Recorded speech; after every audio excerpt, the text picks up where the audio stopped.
Hello, everyone. Welcome to Cuts According to CD. So they have gone and done it. They have gone and done it in the most posh suburb of South Africa, Brynston. Hey, we're going to go inside here, man. Open, you want to check oversight. Open. And you must just remove this nonsense.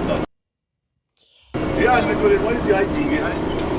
What is the hygiene that I'm even got nothing. That's all in the pagati.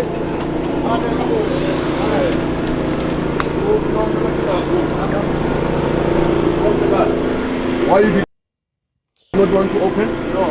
I spoke to my lawyer. Why didn't you want to open? I spoke to my Why lawyer. don't you open? No, my lawyer says that I must open for you. Yeah? You can speak to her.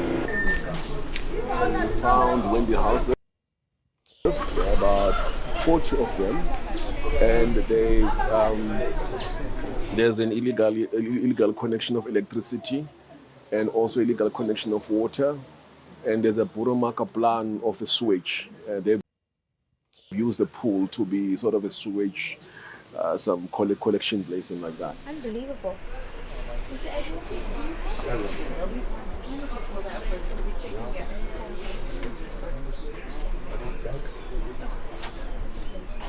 Shame, the baby.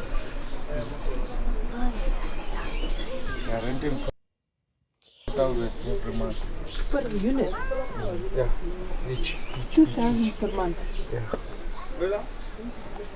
So people who are staying here, as I said, we're looking at about 100, 140, and the place is collecting rent. Each house, each room is about 2,000 rand. So we are calling on Lawrence to come here. I'm here. We're going to be stationed here with all the units from the city on the compliance. There is an owner. The owner is on site. He has been barred to enter his place. So it's probably one of the first time that he's entering his house. The house, before I came here, it was abandoned house. So I didn't make it like this. I found it the way it is. So me, what I did was just to buy the place and try to build a new building. You get my point? That is what I did. So I found it like that. It's not like I made it like that. I found it like this. These are the pictures of the house, how it looked like before. So that's it. So when it's transferred under my name, then I will build a nice house that you will be proud of.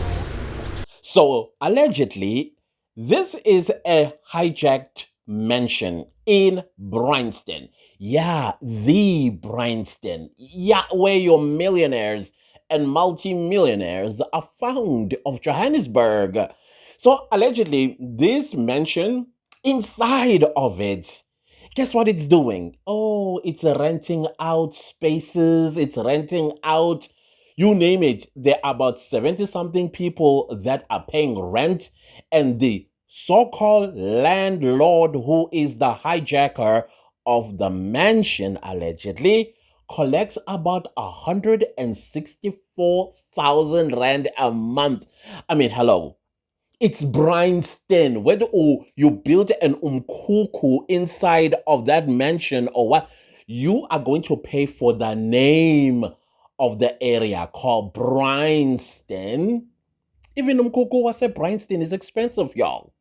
Can you imagine? So the MMC for safety in the city of Johannesburg, I don't know who tipped him. Clearly he was tipped.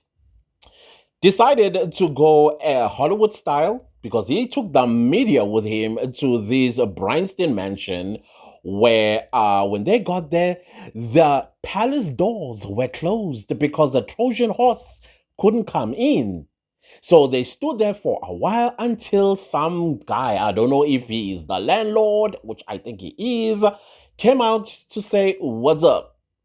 And that's when they confronted him. And of course, as you would probably know, he put up a fight. He put up a fight. He was like, When are you campaigning? You are campaigning. You are campaigning. You know what? I partially agree with him because Mgini Chwako is wearing EFF red.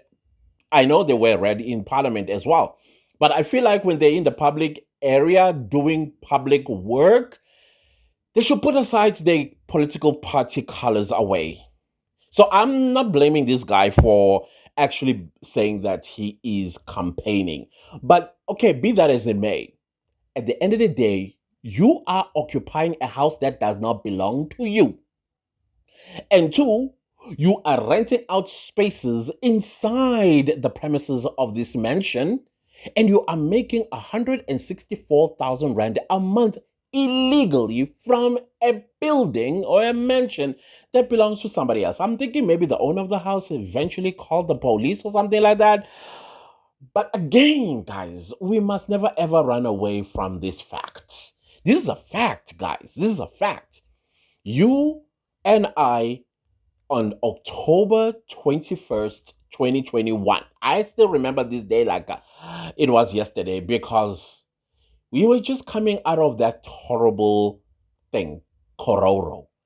And the Constitutional Court of the Republic of South Africa dragged us out of our houses and said, go and vote. Otherwise, the current local government is going to be unconstitutional, and therefore you are not going to get served by your municipalities, respectively, as if they ever served us anyways.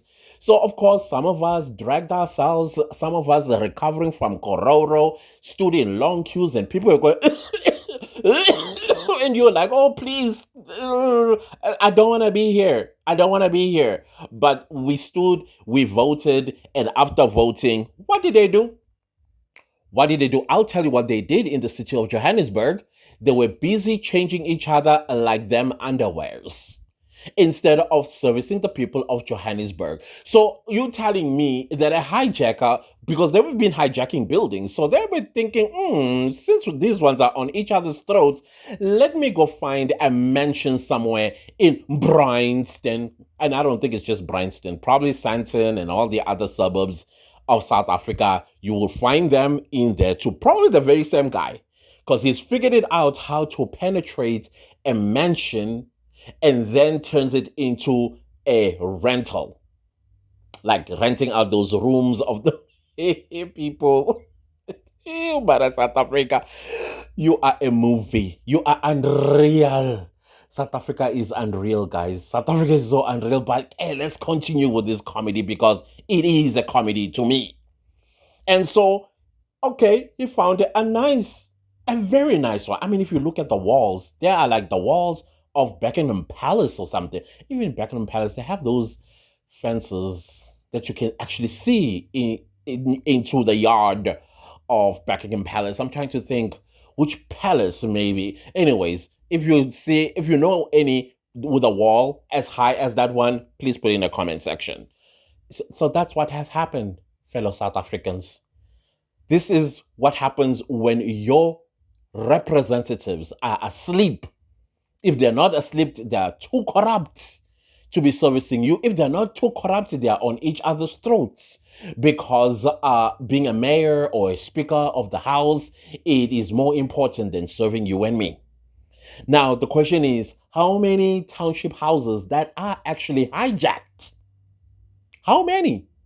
If these people can be this brazen and go and hijack an entire mansion in Brynston, I'm emphasizing Brynston because I'm trying to show you guys that, hey, if they can do this to Brynston, who are we? Who are we in our forums? Who are we in our RDPs? Who are we even in our rural where we grew up and know this is our home? Oh, by the way, did I also tell you that the Constitutional Court of the Republic said that men can now take their wives' surnames? What do you think is going to happen once a Nigerian, for example, takes the surname of a South African woman who's obviously blinded by stupidity, and then this man unalives her? And in most cases, these guys are going to be very, very strategic what sort of a woman they're going to go for. Let me tell you what sort of a woman they're going to go for. They're going to go for a woman who is working, who has a pension that is going to come out at some point, because they've learned all of these things. They've learned it. And then when he has made his own calculations, and then he will want to know, where is she from? For example, let's say she's from Empangeni in KwaZulu-Natal. And whenever he visits Empangeni, he sees his in-laws, they laugh and they love him and all that stuff because everybody's like blinded by stupidity. And then he sees, oh, they own so much, they own cows, they got plots of lands and agricultural space, they got this, they got that. He notes all of that. And then he goes into her pension because, they're married in communal property, right? Because he has a surname. And then let's say maybe the money is around 2 million rand because they love 2 million rand, these ones. And then tells the wife, as your husband, I want you to resign, not to resign, to retire, because if you resign, you don't get the whole thing. I want to spend more time with you. Or they are business ideas, because they always have business ideas. And most of these business ideas, they are nefarious. And guess what happens? The lady, because she's blinded by stupidity, remember, she goes and retires early. She gets a 2 million rand and then he unalives her. Suddenly she gets sick and then she's gone. And once she is gone, guess what he does? Of course, he's going to get the 2 million rand payout and then he goes straight to where she grew up to terrorize her parents, who are, by the way, will be elderlies, and he's going to come with lawyers and kick them out of their land. And you know what is he going to do? Because back home, oh yeah, they are married. If you think they're not married back home, you are sadly mistaken. They go bring their wives and their children back home to come now and become a nuisance. And now suddenly you're going to have a whole bunch of foreigners claiming South Africa as their own. You see how we've been hijacked? It's not just buildings and mansions that get hijacked. Our own lands are going to be hijacked because of this new law that is coming up that a man can take his wife's surname, and because she's stupid, she's going to give it to him without thinking about the consequences. Hayi bo, ngiyakhuza njalo. But anyways, I know I digressed. I just thought, let me just interlink these two. Maybe we might actually wake up and protect our properties, protect our surnames, our culture, our languages, and of course, our humanity as Abantu. All right, anyways, don't leave without liking. Goodbye.